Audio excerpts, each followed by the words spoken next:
Hello students, find x YouTube channel पर आप सभी का स्वागत है।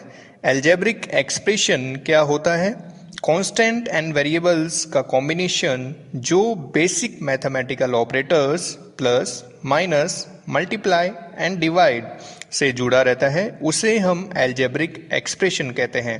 कांस्टेंट एक ऐसा सिंबल होता है जिसकी वैल्यू फिक्स होती है, जैसे 3, 4, 6, 7, -2, 4/3, 1/2 एटसेट्रा। काफ़ी नंबर्स हो सकते हैं, कुछ भी हो सकता है कांस्टेंट। वेरिएबल एक असाइन या वेरिड नंबर होता है जिसकी वैल्यू फिक्स नहीं होती है।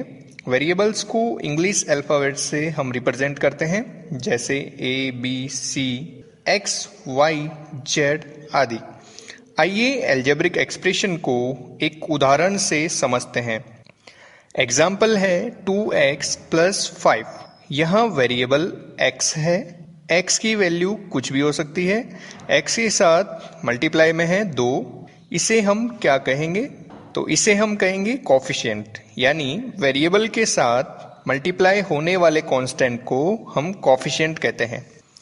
और इस एक्सप्रेशन में कांस्टेंट हो जाएगा आपका 5। अब यहाँ एक और आवश्यक चीज आपको समझनी है, वो है टर्म्स। एल्जेब्रिक एक्सप्रेशन के अलग अलग पार्ट्स को प्लस या माइनस से जोड़ा जाता है और इन्हीं पार्ट्स को हम टर्म्स कहते हैं। इस एग्जाम्पल में 2x और 5 दो अलग अलग टर्म्स हैं जिन्हें हमने प्लस से जोड़ा है। आइए एक बार इन्हें लिख लेते हैं।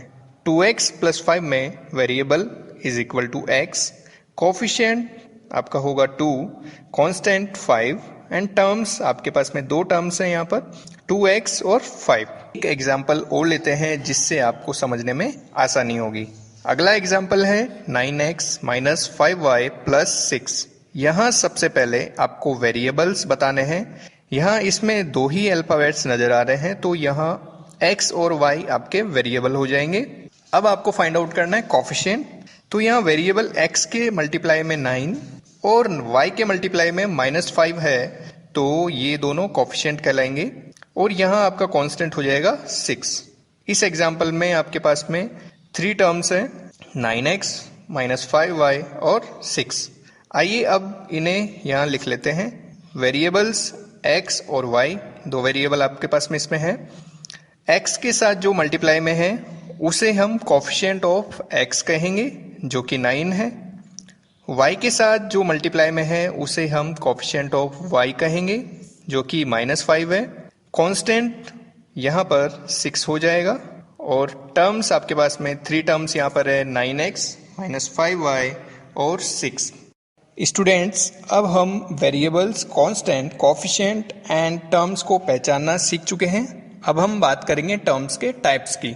टर्म्स के दो टाइप होते हैं, लाइक टर्म्स और अनलाइक टर्म्स। लाइक टर्म्स वे होते हैं जिनका वेरिएबल और पावर सेम होती है, यानी same variable raise to the same power.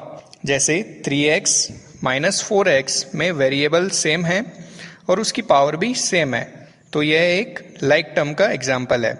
इसी प्रकार सेकेंड एग्जाम्पल है -9x², 4x²। यहाँ वेरिएबल x है और उसकी पावर भी दोनों जगह सेम है। अब हम अनलाइक टर्म्स को समझते हैं। अनलाइक टर्म्स में वेरिएबल एवं उनकी पावर डिफरेंट होती है, जैसे 3x - 4y। यहाँ दोनों जगह वेरिएबल अलग अलग हैं, जो कि x और y हैं। सेकंड एग्जाम्पल है -9x², 4x। यहाँ वेरिएबल तो x है जो कि सेम है, लेकिन पावर्स डिफरेंट है।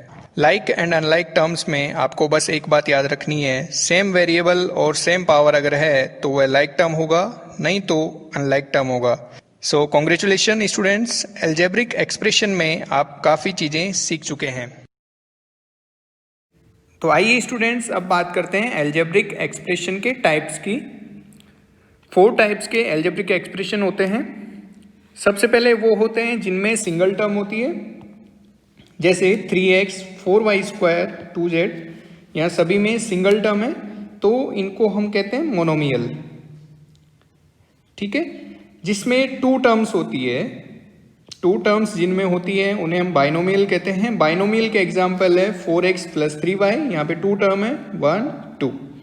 2a² + b यहाँ पे भी आपके 2 टर्म है, p प्लस q, यहाँ पर भी आपके 2 टर्म है। तो ये सभी एग्जाम्पल है बाइनोमियल्स, आप इनको कहेंगे बाइनोमियल। नेक्स्ट है जिसमें 3 टर्म्स होती है, जिस एक्सप्रेशन में 3 टर्म्स होती है उसे हम ट्राइनोमियल कहते हैं। और यहाँ पर एग्जाम्पल है 2x plus 3y plus z, एक एग्जाम्पल आपका ये हो गया। सेकंड है m² plus 2m plus 5। More than 3 terms आपके अगर किसी एक्सप्रेशन में है तो उसे हम पॉलिनोमियल कहेंगे। जैसे एग्जाम्पल है 2a³ plus 3y² 4y minus 8a, तो यहाँ पे टोटल कितनी टर्म्स हो गई हैं आपके? 4 टर्म्स हो गई है, 1 2 3 4। तो जिसमें 3 से ज़्यादा टर्म्स होगी उसे हम पॉलिनोमियल कहेंगे। तो ये थे 4 टाइप एल्जेब्रिक एक्सप्रेशन के। तो आप टर्म्स काउंट करके पता लगा सकते हैं कि वो किस टाइप का पॉलिनोमियल है या एल्जेब्रिक एक्सप्रेशन है। स्टूडेंट्स, अब हम बात करेंगे power of an expression. The term with the highest power is called the power of that expression, और इसे हम डिग्री भी कहते हैं। चलिए इसे हम एग्जाम्पल से समझते हैं। जैसे फर्स्ट एग्जाम्पल है 2x, तो यहाँ पर x की जो पावर है, x की पावर यहाँ पर 1 है, तो इसकी डिग्री क्या हो गई? 1 डिग्री।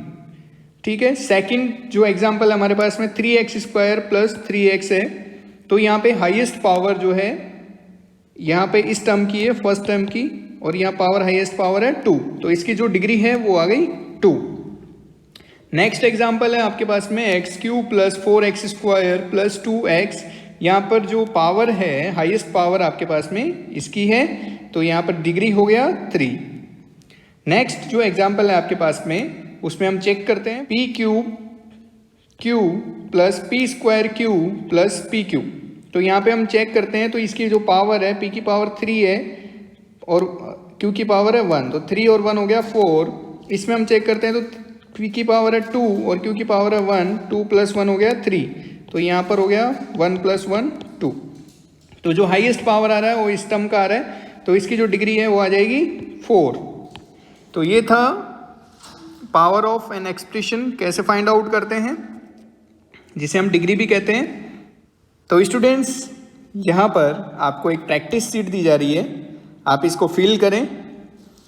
आपको यहाँ पर टर्म्स, वेरिएबल्स, कोएफिशिएंट्स और कांस्टेंट्स बताने हैं इन एक्सप्रेशंस में।